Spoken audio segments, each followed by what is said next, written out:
You've been pretty open about how you've been experiencing this quarantine. It's been a struggle for a lot of us. Curious for an update on how you're adapting, how your teams are adapting now that we're, 6 weeks into this?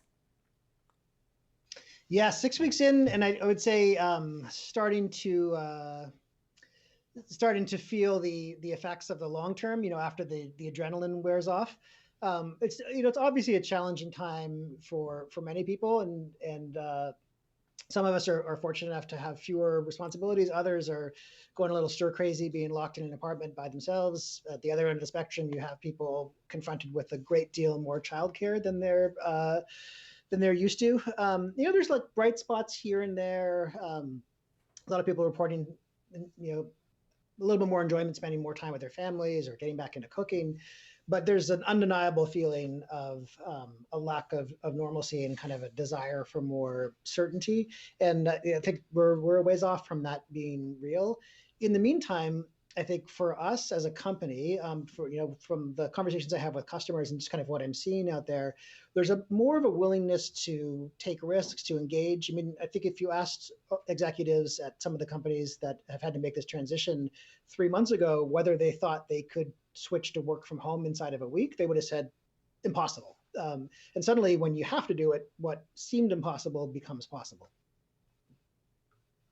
So last time we spoke, you told us about a surge in new paying customers, and I wonder, are there any additional metrics you can share? Are you still seeing that surge, and how long does the surge last? For example, Netflix had, a record quarter, but said this quarter is as good as it gets. You're not going to see that bump or another bump like that for the rest of the year. Well, I can't give any real updates right now because we just entered into our quiet period leading up to earnings. I can say, looking really broadly across the spectrum, we have customers that are very directly and immediately impacted by this, people in travel and hospitality. But we also have 110,000 customers in 100 plus countries around the world. It's every type of business, every vertical, every segment, every size. And so unquestionably, some of those are going to be more impacted by the macro conditions in the second half of the year. So we're encouraged by the increased usage we see among existing customers. We are very happy to welcome many, many new customers, but just a real, it's hard to kind of to extrapolate from where we are today to, what the world is going to look like 6, 9, 12 months from now. Having said that, I think one of the things that's been helpful for us as a company and for individual employees has been the satisfaction you get from being of help. And in times of crisis like this, people really want to be able to help. So that's been really nice. We have, a significant number of the world's top research labs using Slack. We have NGOs organizing like Frontline Foods to deliver, keep restaurants in business and deliver food to frontline workers, medical workers across the country. We have Slack being used to coordinate care with elderly patients inside of nursing homes who are unable to physically visit with their families. And as long as that stuff is going on, it's very, very motivating. I do think, it's kind of zooming out and imagining what happens when we're back to normal, whatever exactly that means. I think there's going to be a lot of more open-mindedness. We had talked about organizations being pushed 6 months or more down this path of inevitability towards digital transformation. And I think that's been recognized by many other people. Wayne Kurtzman at IDC, an analyst who covers us, thinks like this is a 5 to 7 push. And once you're forced to make these changes, you start to wonder what else is possible. What else that we thought was too hard can we actually accomplish? And I think it'll open up possibilities for organizations to become the kind of digital business they really wanted to become. Now, I should mention, Stewart, the House now has enough votes to pass this new relief package. The vote's still ongoing, but enough votes now to pass. Curious, when we spoke last time, you said it could be as long as 6 months before folks return to work at Slack, at least in the office. Has that timeline changed for you? Are you plotting a return to work plan yet, or is it just too soon? It's just too soon. I think we're thinking in terms of what is the minimum date, before which we're definitely not going to ask or expect people to be in the office, and when is it going to be when is it going to feel okay to say to people who want to be able to get out of the house and want to be able to have another place to work that they're able to use the office? It's very difficult to see any kind of return en masse in the next couple of months. And I had an interesting conversation with a customer yesterday, CEO of a mid-sized bank, who said, I think it's a lot easier to manage 100% work from home workforce than an organization that's 50-50. And I think there's an element of truth to that. So if you're not the kind of organization that needs to be in the office, and we're privileged to be in a position where we've been able to make it work, working from home, there's no incentive to be first. There's no prize given out. And I think you'll see some resistance among employees to go back until they feel like it's really safe. Meantime, we're hearing about more and more layoffs, Google slowing hiring through the end of the year. We talk about these jobless claims thus far, but even just being here on the ground and hearing what companies are dealing with, we know that more are coming. How concerned are you about how badly this will hit the tech economy? I mean, you went through the financial crisis and also the dot-com bust. This seems like it could be worse than both of those. Yeah, I mean, it definitely, the front end of this seems like it is already significantly worse. How long the recovery takes, I think, is really the big question mark here.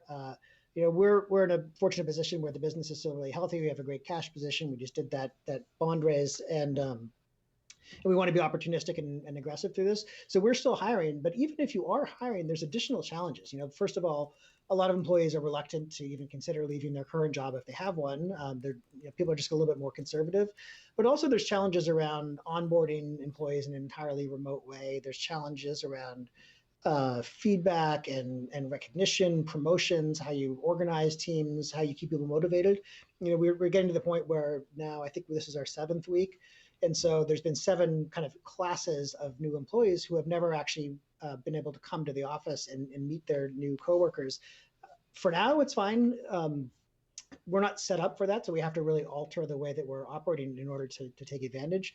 But yeah, I can see contractions. I can see a lot of organizations kind of holding steady and staying in a little bit more of a defensive mode, almost certainly through the rest of this year, and maybe even through the better part of next year as well. The president this week halted immigration into this country. I know you were raised in Canada. You've got a lot of your employees are based in Vancouver. What's your reaction to this, and will this impact your business? I mean, yeah, it will. It'll make it harder. We have people who have green cards in process, and we have 15 offices in 10 different countries around the world, and we have in our U.S. offices people from all over the world, and I'm obviously not going to be supportive of this. I think it's a bad thing for us. It's a bad thing for tech companies, but I also just think it's a bad thing for the country. I mean, this is a country of immigrants. Obviously, the problems that we're facing today are not because there's this influx of foreign workers taking away American jobs. There's a pandemic and we're under lockdown. So, I hope this is a short-lived move. As someone who has benefited from the hard work of immigrants from across the country, both CEOs of big companies, but also just people who do everyday regular jobs all over the place. Many of our nurses, many of the people in agriculture, doctors, lawyers, and my hope is that this is a temporary blip and we kind of get back to being a more welcoming country as quickly as possible. Meantime, I know that Slack has a partnership with Zoom, and you have a personal relationship with CEO Eric Yuan. Curious for your thoughts on their security issues and some of the backlash against Zoom. Do you think that it's warranted?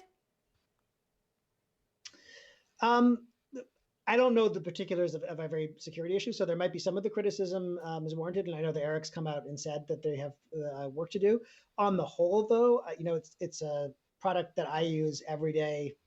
I don't even know how many hours I'm spending on Zoom. They're a good organization and work really hard, and we have a lot of customers in common. And I know they've been extremely responsive to their customers, and nothing but respect for Eric and the team there. Has it made you reconsider any of the ways that you're building security and privacy into Slack and Slack's products? We've had a different approach from the beginning.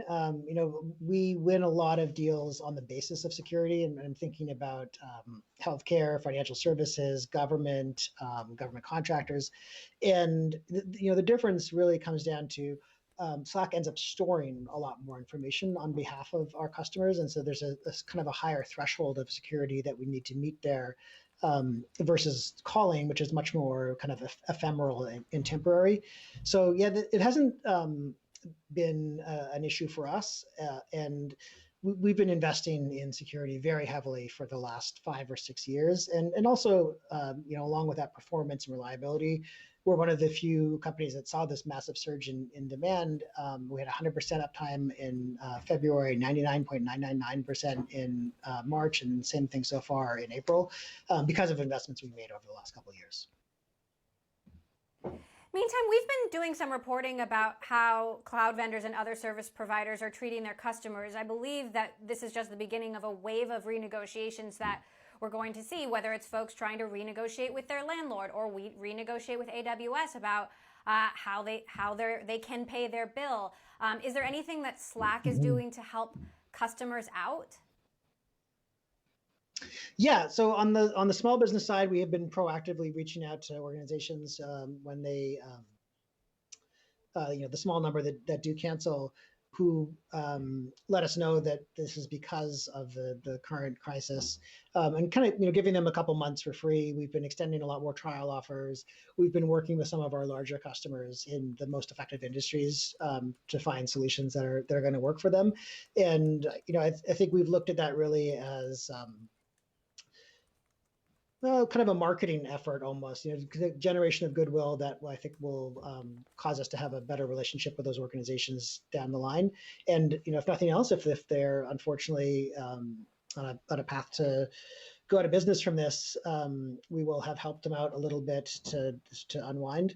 It's not going to affect every company. I think there's a lot of organizations that are rightfully perhaps taking advantage of the current environment to try to find concessions all over the place and cost savings.